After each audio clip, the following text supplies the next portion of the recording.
40 साल में 100 मिलियंस भारतीयों को मारने वाले अंग्रेजों को जब बापू ने अपना दूसरा गाल दिया तो अंग्रेजों ने इमोशनल होकर कहा, ओ गांधी, तुम अपना गाल और इंडिया दोनों अपने पास रखो, हम इंग्लैंड वापस जा रहे हैं। वैसे गांधी जी का अहिंसा पाठ सिलेक्टिवली हिंदूज के लिए था, क्योंकि 1920 में जब मोपला में मुसलमान हिंदुओं का नरसंहार कर रहे थे, उस वक्त गांधी जी ने हिंदुओं से कहा कि ए हिंदुओं, तुम मुसलमानों के लिए दिल में नफरत नहीं पालो और अगर वो तुम्हें मारते हैं तो बहादुरी से मर जाओ।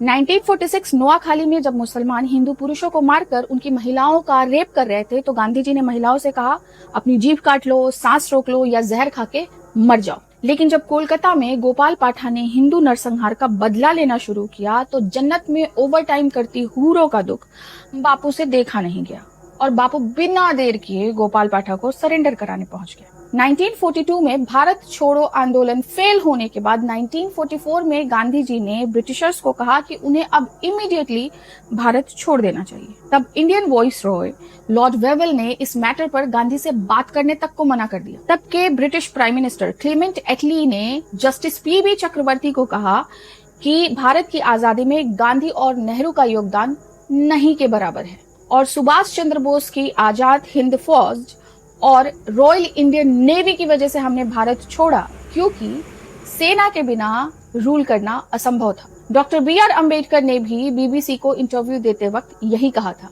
और उस वक्त भारत की जनता में भी नेताजी की लोकप्रियता के आगे गांधी, नेहरू और कांग्रेस सब फीके पड़ गए थे। और फिर आस्तीन के सांप ने नेताजी को वॉर क्रिमिनल घोषित करके भारत की आजादी का क्रेडिट खुद ले लिया और उनका योगदान इतिहास के पन्नों से लगभग गायब कर दिया। लेकिन अगर आपको हमारे नेताजी के योगदान को समझना है तो कमेंट में जरूर बताइएगा। आई डोंट नो कि इन्होंने जो जो बताया वो सही था कि नहीं, लेकिन मुझे इतना तो जरूर पता है कि नेताजी का योगदान बहुत ज्यादा था। एंड इतिहास में जो है हमें जितना पढ़ाया जा रहा है ना, उससे कहीं ज्यादा नेताजी ने इस देश के लिए किया। इंडिया के अंदर अगर सेना ही मेरे खिलाफ हो जाएगी तो मैं कैसे रूल करूंगा इंडिया को? ये अंग्रेजों की सबसे बड़ी कमजोरी बन गई। ब्रिटिशर्स जब वापस चले गए अपने देश में, तब सुभाष चंद्र बोस का लोकेशन पता चला। प्रधानमंत्री नेहरू ने खुद एक चिट्ठी लिख के अंग्रेजों को, उसके नीचे उन्होंने लिखा योर्स फेथफुल। ये सबसे बड़ा मुद्दा है मेरे लिए। उन्होंने कैसे अपने ही देश के एक क्रांतिकारी वीर की लोकेशन को ब्रिटिशर्स को बता दिया, उनको वॉर क्रिमिनल घोषित कर दिया गया, जबकि वो वॉर किस लिए लड़ रहे थे? वो भारत को आजाद कराने के लिए ही लड़ रहे थे, लेकिन उसको इस तरह से प्रेजेंट किया गया है जैसे कि वो एक आतंकवादी है।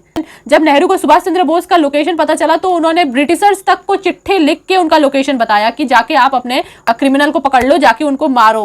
लोग भी चाहो तो गूगल पे सर्च करके देख सकते हो।